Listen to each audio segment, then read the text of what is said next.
while the spate of discoveries was new and startling, public awareness could have prompted people to pay attention to stray running shoes. Number 10. Escape from Alcatraz. Alcatraz Federal Penitentiary was a heavily fortified prison isolated on an island and surrounded by cold water with strong currents. For these reasons, Alcatraz was considered inescapable. We weren't sent here for our crimes that we committed out in that free world.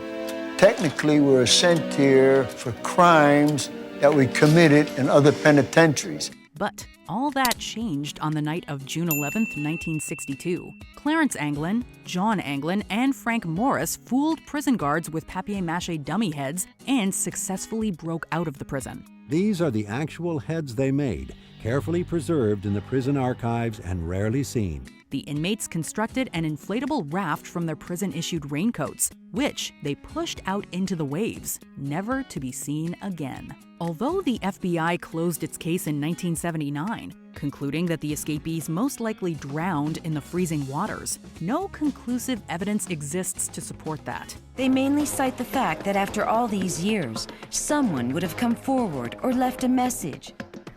Clarence couldn't eat a tuna fish sandwich without telling everybody at the table about it.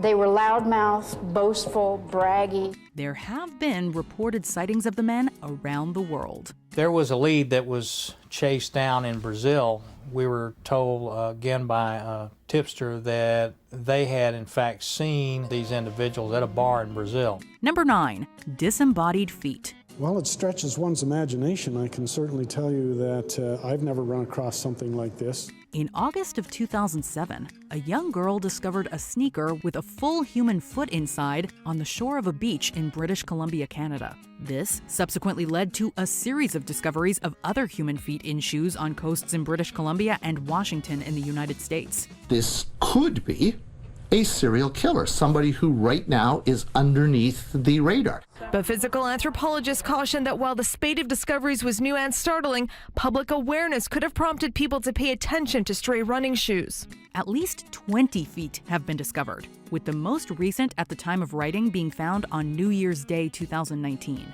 Most of the detached feet have been identified and linked to missing people, leading to speculation that they belonged to people who jumped off a bridge at some point, with investigations still ongoing. The exact source of the severed limbs remains a mystery. There are still far more questions than answers. Are these cases connected? How did the people die? And how many more feet are out there still to be found? Number 8. The death of Edgar Allan Poe.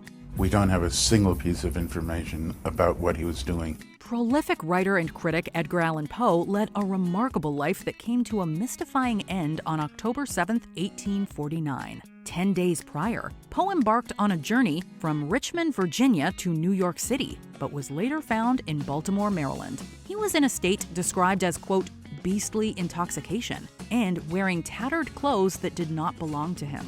Poe was barely coherent and never could explain what exactly had happened to him. He said he was talking to phantasms on the wall in a feverish delirium.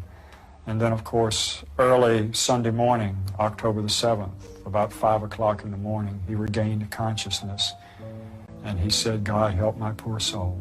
Then he died 4 days later. Several theories for his delirium and subsequent death exist, including severe depression. Another possibility was a form of electoral fraud called cooping, where victims were forcefully given alcohol and made to vote for a particular party. Although others did speculate that he may have contracted rabies from an infected cat's bite. Number 7. The mystery of the Mary Celeste.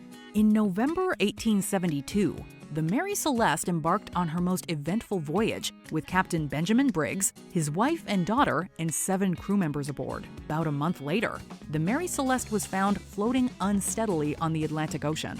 The Mary Celeste took her secrets to a watery grave. In her wake, speculation, wild guesses, and many theories were proposed, none fitting all the facts or provable by any means.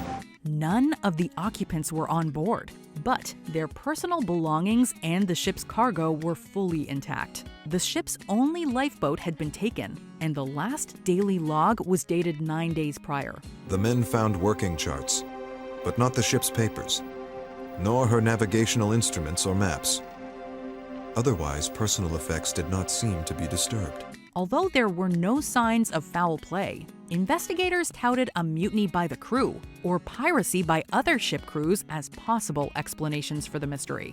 But the riddle of that ill-fated voyage in 1872 will haunt us forever. The mystery of the Mary Celeste will live on. Number 6, the Chicago Tylenol Murders. This case is the reason we now have tamper-resistant pill bottles. In September of 1982, the Chicago metropolitan area was shaken by the deaths of 7 people who recently ingested Tylenol pills. People were terrorized. They didn't know what product they had in their home that could possibly be lethal if they ingested it. An investigation revealed that the pills had been laced with potassium cyanide. The manufacturer, Johnson & Johnson, stopped further Tylenol production and recalled about 31 million bottles from around the country. A case that literally changed the way Americans shop. The Tylenol scare prompted the nation's first mass recall of a retail product. Tamper-proof medicines now a fact of life. Multiple copycat attacks occurred afterwards, resulting in more deaths. But these were largely curbed with the bottle packaging reforms. The FBI feared that this case would wind up like the Chicago Tylenol murders just a few years earlier, a case which has never been solved. To this day, no one has ever been charged with orchestrating the tragic poisonings. Number 5, the Wall Street bombing. It was lunchtime on Thursday, September 16th, 1920. Business people, brokers, messengers, and clerks walked up and down the busy financial district in Manhattan, New York. A horse-drawn wagon pulled up just across the street from the J.P. Morgan building, and the driver quickly deserted the scene. Shortly after, the carriage blew up into tiny fragments, killing 38 people and injuring several hundred more. It's not at all clear who might be responsible. So many people out there had a grudge against Wall Street that people wondered, well, it could be any one of these forces, which of course increases the anxiety even more. Dead set on opening back up for business the next day, crews were hired to clean up the rubble overnight, thereby ruining potentially valuable evidence. Experts examined the bomb fragments, but no one ever found out who set off the bomb. Hundreds of people were interviewed in the course of a 3-year investigation that yielded little to no useful information, and the case was closed without identifying the bombers. The case remains unsolved. The location of the attack suggests a central target was the J.P. Morgan Bank and the captains of finance who worked inside. In that regard, it failed. Number 4, the disappearance of the Sodders. The story of the Sodder family and the fire that engulfed their West Virginia home in 1945 is indeed a mysterious one. Around 1:30 a.m. that morning on Christmas Eve, Jenny Sodder was awoken by the smell of smoke. She escaped the house with her husband George and 4 of their children. The other 5 remained upstairs and were initially believed to have burnt to ash along with the house. However, no human remains were found in the ruins, leading the authorities to conclude that they were completely cremated by the fire. Based on certain questionable factors and reported sightings, the remaining members of the Sodder family believed then, and still do, that they never died in the fire. Number 3, the Gardner Museum Heist. He finished cuffing me, and he cuffed my partner, and very dramatically said, "Gentlemen, this is a robbery."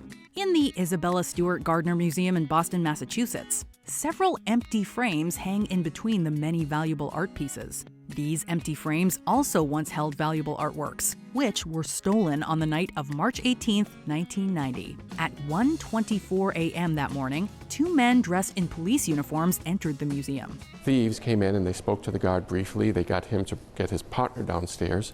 And once the 2 guards were together in the at the watch desk area, the police officer basically told them that they were under arrest and to assume the position. They successfully carted away 13 art pieces valued at over $500 million. The paintings themselves, everybody knows about it, so you can't sell them on the market. With minimal DNA evidence and a host of unreliable witnesses and informants, the FBI's investigation remains open to this day. The museum set a $10 million reward for information leading to the recovery of the artwork. The Gardner's stolen treasures may be lost to the entire world. Number 2, the death of JonBenét Ramsey. We have a kidnapping.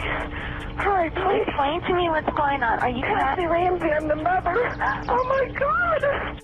Please. I'm sending an officer over, okay? Please. On the morning of December 26, 1996, John and Patsy Ramsey found a ransom note on the staircase. The note demanded money in exchange for the return of beauty queen JonBenét. She was then reported missing by her mother, Patsy. The note told her, "Don't call the police or your daughter will die." But Patsy called 911. Hours later, JonBenét's body was found in the basement by her father, John. Due to multiple people dropping by the house following the discovery of the ransom note, the crime scene was contaminated and potential evidence destroyed. The note remains perhaps the most critical and perplexing piece of evidence in the ongoing murder investigation. The person that wrote that note shows his personality in that note. Very brutal and very vicious. The case quickly became a media sensation, and all members of the Ramsey family were considered suspects at some point. The mystery around it is capturing worldwide attention. Reporters from Australia are in Boulder. British newspapers and television are carrying the story, and the tabloids will too in their next editions. In yet another unusual twist in this unusual and tragic case. Sadly, to this day, the question of who took the innocent JonBenét's life remains unanswered. Number 1. The murders of Jack the Ripper. It's a mystery that has confounded the world for well over a century. The reign of terror unleashed on East London by the serial killer infamously known as Jack the Ripper resulted in the deaths of 5 women, known as the Canonical Five. However, it is speculated that the total number may be as high as 11. The murders shocked the Victorian world with their brutality, and the world's most famous serial killer came into being. In a move that would go on to inspire other notorious killers, cryptic letters were sent to the police and the media taunting their investigations. Most of the letters proved to be hoaxes, though. The police investigation, generally speaking, was handled as well as it could be. It's difficult to know what else they could have done. They basically just did everything that they possibly could, but there were no clues. The case of Jack the Ripper became a worldwide media frenzy, and despite countless theories and possible suspects named, the true identity of the gruesome killer remains unknown. As a consequence, the murders are now turned almost into a street pantomime, and 5 sordid East End murders became an international phenomenon, and the unknown miscreant responsible for those murders was elevated to the realm of legend. Did you enjoy this video? Check out these other clips from WatchMojo, and be sure to subscribe and ring the bell to be notified about our latest videos.